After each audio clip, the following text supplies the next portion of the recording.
We are now in the presence of pure being, immersed in the Holy Spirit of life, love, and wisdom. We acknowledge thy presence and thy power, O blessed Spirit.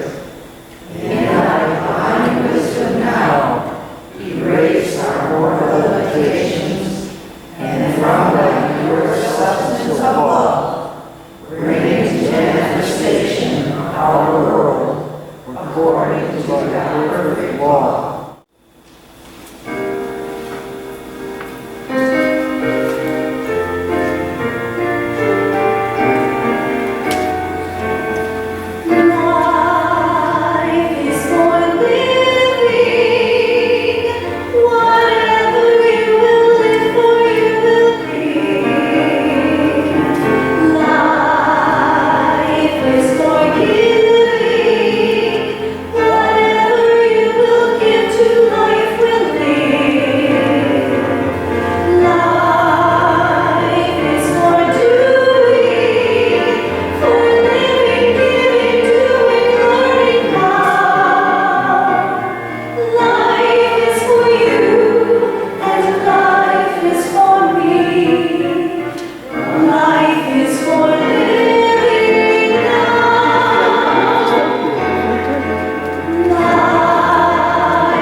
Valuable. As a divine being, I am valuable and irreplaceable. Each person is a spiritual being made in the image and likeness of God, blessed with a variety of spiritual gifts we share in different ways. The world needs my unique contributions. When I see myself this way, I become newly aware of my value as a member of the human family, more confident in myself as I shine in the light of God as only I can. Living in the awareness of my value helps others see it too. I leave behind critical or negative opinions I may have held about myself and treat myself as the divine being I am. Like a beautiful gemstone, I too am a precious jewel among so many others. Together we sparkle and shine. So God created humankind in his image. In the image of God he created them. Male and female he created them. Genesis 1:27. Good morning. Good morning. It's good to see everyone here today. And as we do, we start our services by remembering who we truly are. And we have a statement of being that reminds us of this. And I always like to remind you that this is something we read together, but it is not something that we just say as a matter of rote memorization. There's tremendous meaning in these words. So as you read these words, take them to heart. Feel them. Take notice of what you're saying and what you're telling yourself, because this is the heart of who we truly are. So together, God is all, both invisible and visible, one presence, one mind, one power is all. This one that is all is perfect life, perfect love, and perfect substance. I am an individualized expression of God. I am ever one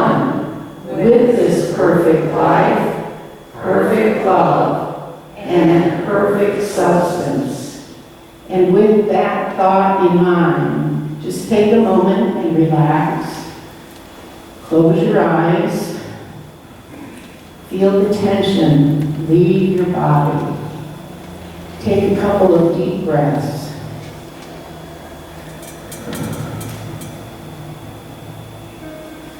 And move from your head space to your heart space. The space where mind, body, and spirit all come together. The space where you feel that oneness that we just talked about.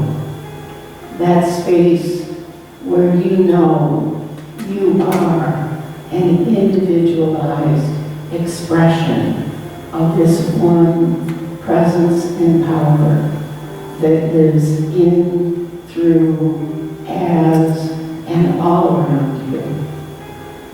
So let's take that feeling and take the prayers that we said for others and for ourselves into this space with us.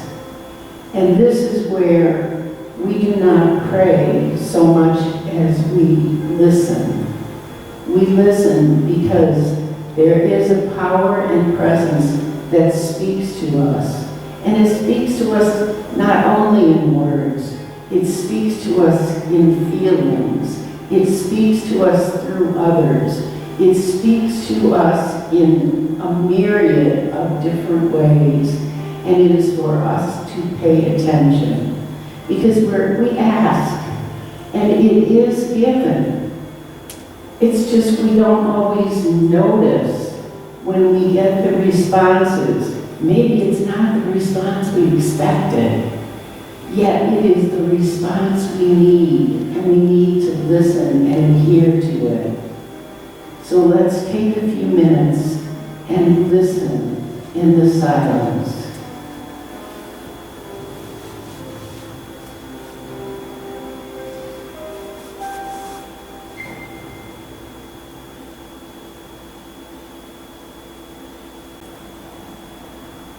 Divine Spirit, we know you speak to us all the time, and we are getting better every day at listening and knowing that you are speaking.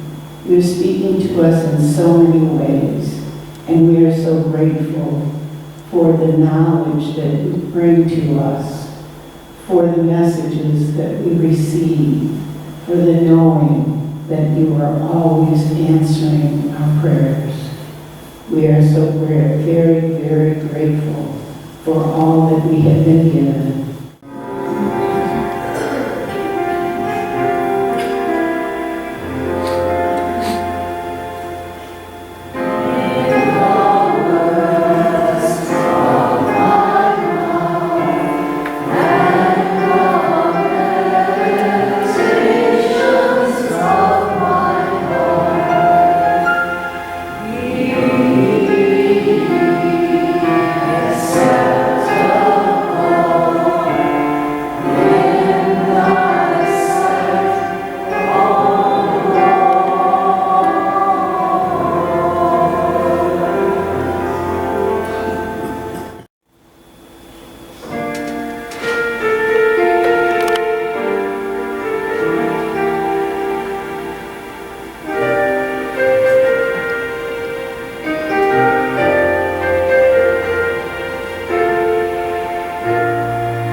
Each day I live, I want to be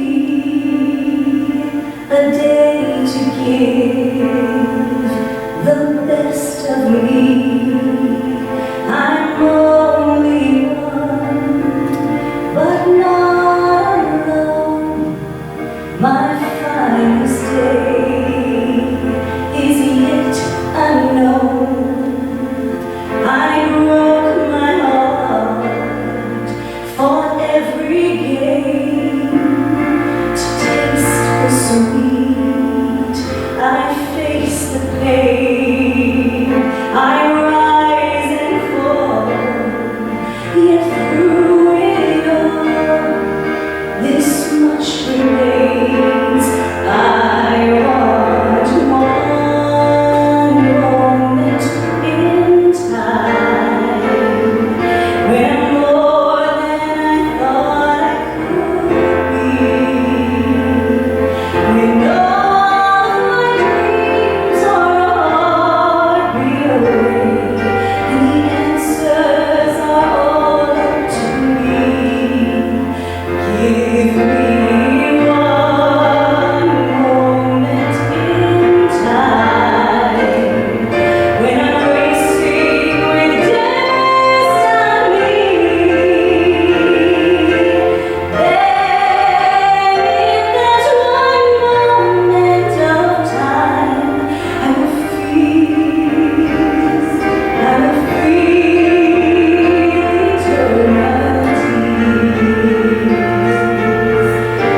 Except guess what? You don't just get one moment. You get as many moments as you need.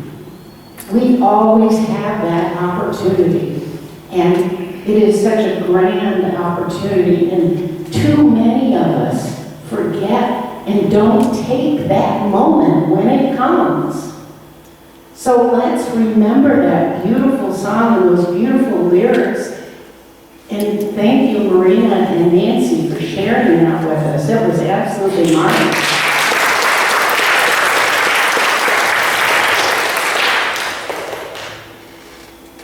And the title of today's talk is Patience, Please. And I have one little tidbit to share with you before I actually get into the bulk of the message, and that is, as most of you know, I've been going through some health challenges.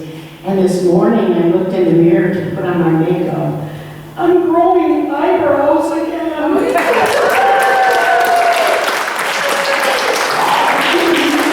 And I have a little bit of fuzz underneath this way. So I'm so excited to share that with you.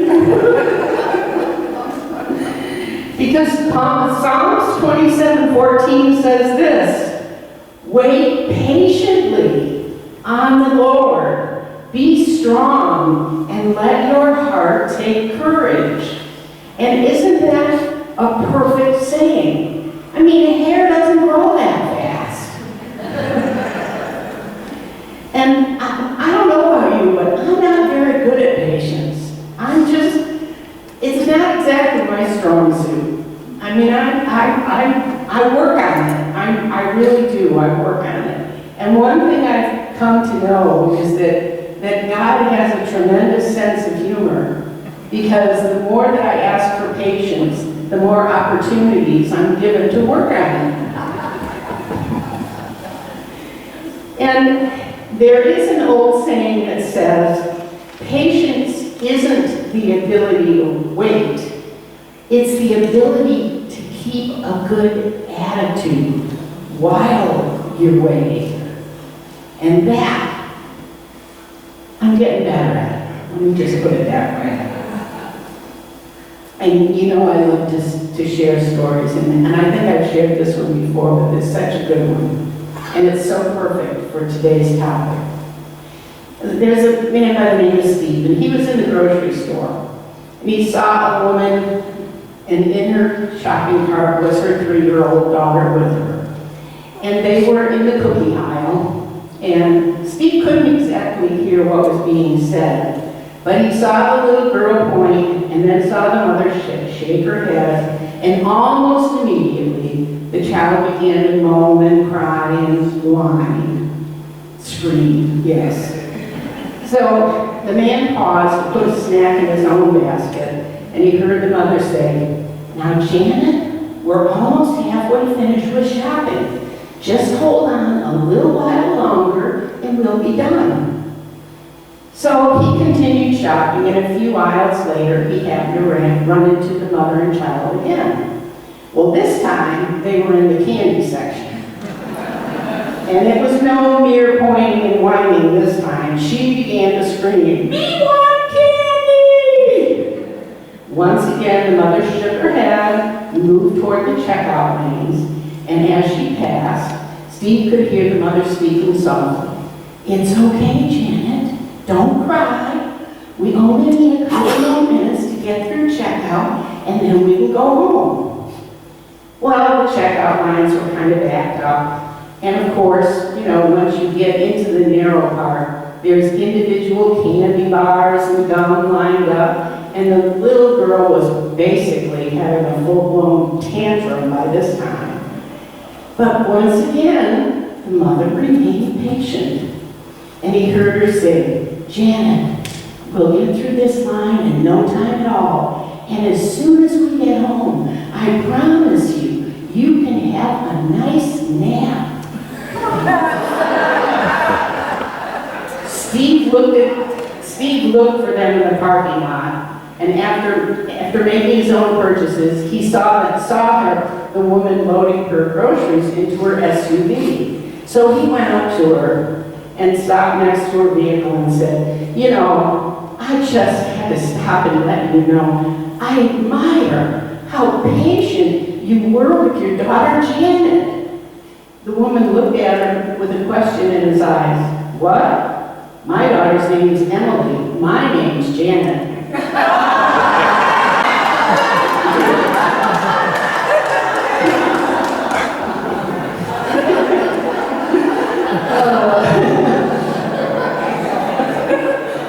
Oh, I just had to.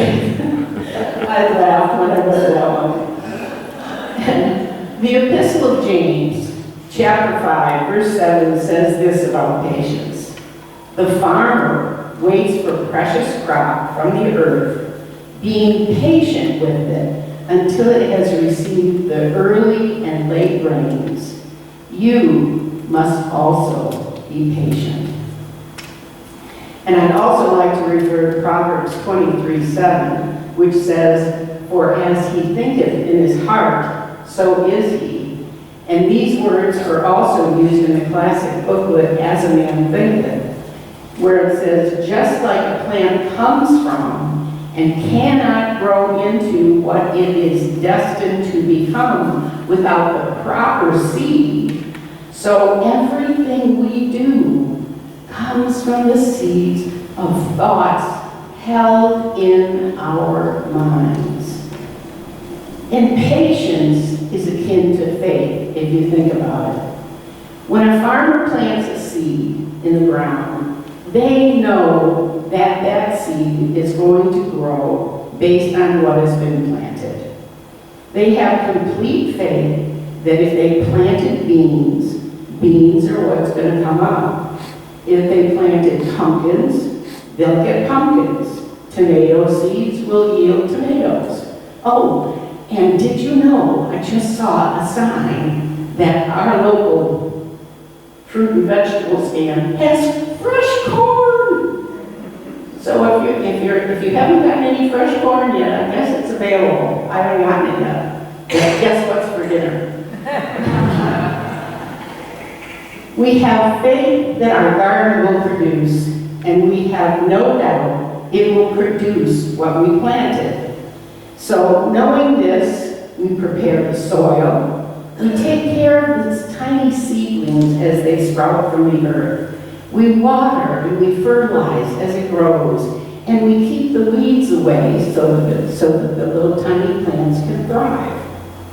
And through it all, we have patience.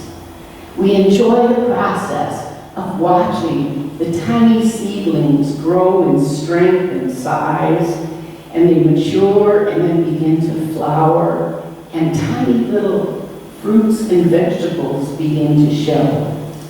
We don't look at our garden in a week or two and complain that there's no carrots or corn, because our faith is strong and we know that we will receive the literal fruits of our labor. Therefore, it's easy for us to be patient. We also know there's another kind of garden. It's the garden of our minds. And the seeds we plant there are our thoughts. So let's compare the two. How do we prepare the soil in the garden of our mind? First, we take notice of what we're starting with. We look at what's there. If our childhood was less than wonderful, there may be some weeds or crabgrass that needs removing. It might be taking up the area where we want to plant our seeds. So the first thing we need to do is clear it out, right? And how do we do that? We use denials. Denials help us till the soil and then remove the grass and weeds that we don't want in our garden. So maybe we need to remove the negative programming from our childhood. Sometimes beliefs are instilled when we're little people that do not serve us as adults. So we listen to what we're telling ourselves about ourselves. And if you're like me and you discover that you're not always saying the kindest things to yourself, then maybe it's time to start doing some more denials and pulling those noxious weeds out of the garden and start planting seeds of worthiness, seeds of belief in ourselves, seeds of courage, seeds of strength. We do this by changing the story we tell ourselves about ourselves. We can remove the weed of doubt that tells us we can't get the job, we'll never be able to afford that house or that car or that trip. Whatever goal we have for ourselves can be achieved, but we have to take that moment in time that tells us we can and remove that moment in time that has been telling us for so long that we cannot. We move closer to our goals by digging up the unwanted crabgrass that's grown over our dreams, and we've set them aside because we're listening to old stories of failure and defeat. Once we get the old crabgrass and weeds out of the way, it's time for affirmations. Now there's room for those seeds and the small plants. The stories and dreams we do want can grow and flourish. We need to remember when we first plant them, they're just seeds. Yes, we are spiritual beings, and we are having a very human experience. So we need to nurture those thought seeds. We need to water them. We need to keep the weeds away that try to sneak back and take away our tiny little thought sprouts.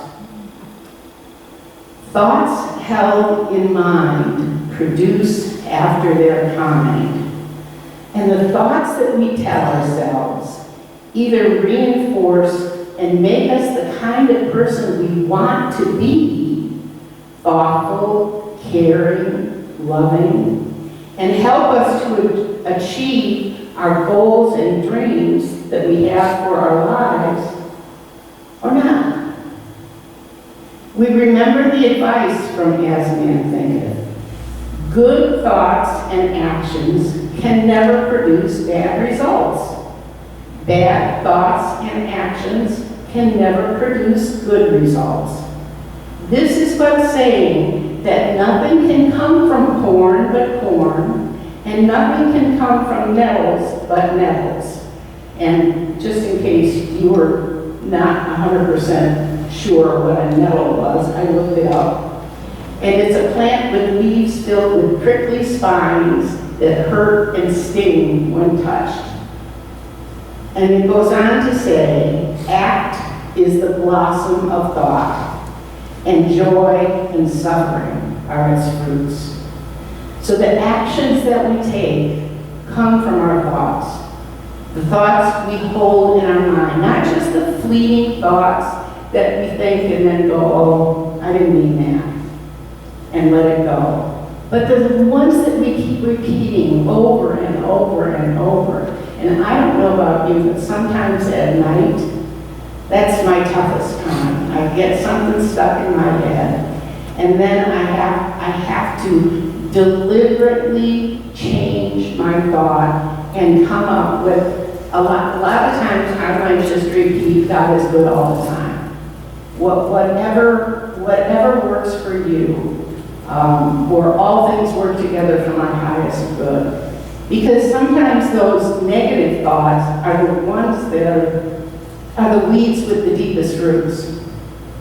And we need to really work on eliminating those. So we fertilize our goals with affirmation. We water the dreams in the gardens of our minds through visualization. We see ourselves driving the new car. We see ourselves slimmed down. We see ourselves as we wish to be. We read. what reinforces our positive thoughts. We watch videos and movies and listen to podcasts from people who've already accomplished what we want to do. And we tell ourselves, if they did it, I can do it too.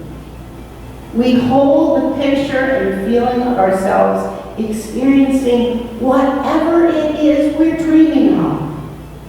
Whether it's writing a book or taking a fabulous vacation for an extended period of time, seeing parts of the world we never dreamed we could see before. Whether it's feeling the thrill of seeing a room crowded with people who can't wait to hear the message that you're about to share. And instead of putting ourselves down, we build ourselves up. We deny the negative voices that keep telling us we can't, and deny the untruths about ourselves, and give ourselves regular pep talks. We look in the mirror and tell ourselves, I am love. My life is full and complete, and I know I can do all things through the power and presence living in me, through me, and as me. And just like the containers in the beds of our backyards, we need to tend the garden of our mind on a regular basis. This isn't something that you just do every once in a while when a thought strikes you. This is something we do on a regular basis. This is why we have what we call spiritual practices. One of the things that I do is every morning I read the daily word and I meditate and I pray. I do the same, I don't read the daily word at night, but I meditate and pray before I go to bed at night as well. These are our spiritual practices. And why do we practice? Because practice makes us better.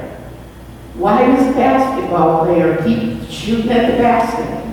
Because the more times they shoot at the basket, the more time that ball goes through the hoop. So when we're practicing our spiritual practices, we're practicing being who we want to be. We're remembering who we truly are. Individualized expressions of this one presence and power living in, through, and as us. And we also practice patience. I mean, my hair fell out pretty quickly. You know, sometimes the negative stuff comes at you fast and furious, and you're not always prepared for it. But then you know, because we know that God is good all the time, because we know that all things are working together for our highest good, we know that whatever that bad thing that came at us so fast and furiously is the story. If it's not good yet, the story's not over. So I know the hair's growing back now. It's been quite a few months, and there's been some tough days. But the thrill of seeing, I don't know, 8 or 10 tiny little eyebrow lashes was just the biggest thrill for me this morning. I'm sorry, I can't stop talking about it. eyebrows, real eyebrows. I mean, I have the drawn-on ones, but they only stay for a while. I got the real thing coming in now. So we remember, even though the tough stuff comes at us hard and fast sometimes, and sometimes the good stuff is a little slow in coming around. But then, again, I look around and I see the faces of, you guys, you have no idea how much you mean to me and how much you have done for me during this really challenging period of my life. I mean, I was appointed the senior minister like less than 2 weeks before I got my cancer diagnosis. And when I told the board that this was what happened, guess what? They were all in. They were, we're with you, you can do this.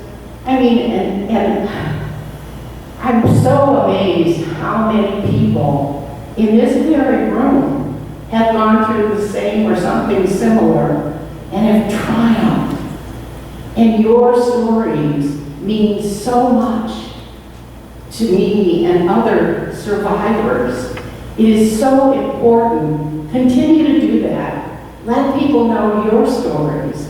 Let people know if you can make it through, because I did. If I did it, you can do it too. And that's what we share with one another. That's what this sense of community does for us. It gives us all greater hope in our times of greatest need. So we got to keep planting, and we got to keep knowing that those seeds are growing, the seeds that we want to grow. And we got to keep pulling out the weeds that tell us that they're not growing, that we're not going to get what we want. We remember we're just like, this garden in our mind is just like the gardens outside. You may not see any, you know, when fall comes and the leaves fall off the tree, it may look like nothing's going on, but it is. It is. Just like the gardens in our minds. There's always something going on. We are either taking that moment in time and believing in ourselves, or taking that moment in time and not. So now is the time for us to always remember we are individualized expressions of the one presence and power, and we have faith and give thanks in advance that something wonderful is going to happen. And we don't know exactly when it will happen, but we know it will. It may be this year, it may be this month, it may be this week, it may even be today. And the thing is that when we do that, something wonderful has already happened. And it's already happened because what we have already done is touched a higher level of consciousness. Namaste.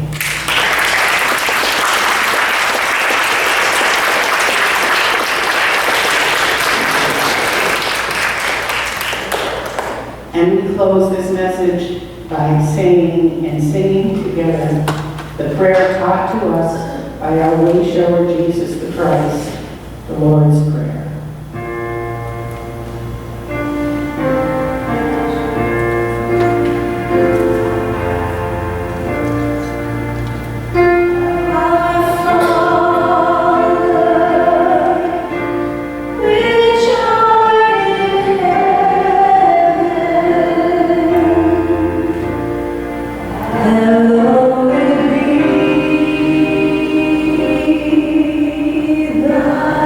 Thy name.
offerings. And this is the time that we give back to Unity East and Unity Worldwide. And this is the time Unity East shares everything that we receive, we give. We give out. We tithe, just as you tithe. And we have charities that we tithe to. We have Unity Worldwide that we tithe to. And we are so grateful for every gift that we receive from you. And please know that it all goes for good use.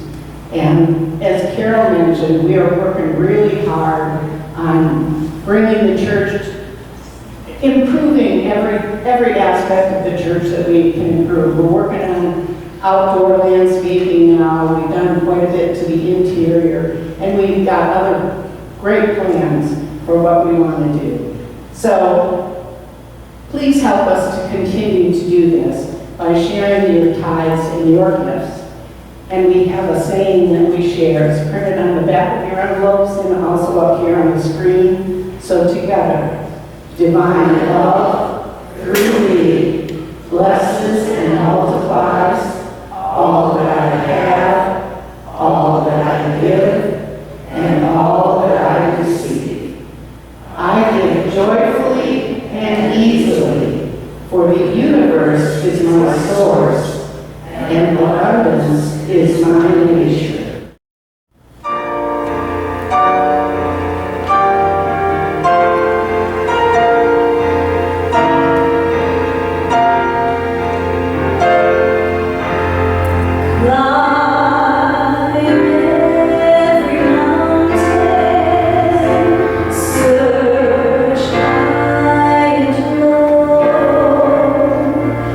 Follow everybody.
weed those gardens, plant those seeds, and have a great week. And together let's close with our prayer for protection.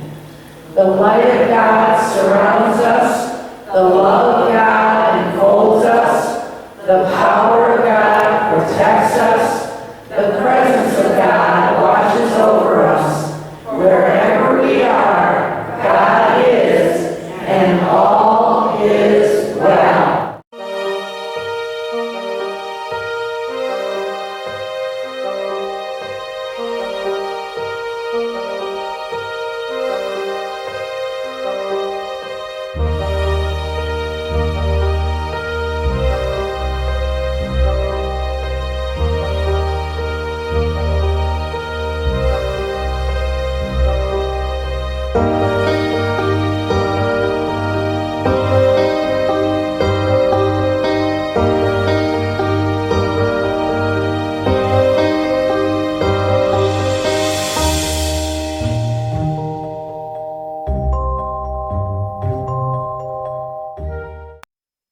Hello there, you wonderful people. Hello, hello. We are Armand and Angelina. Exactly.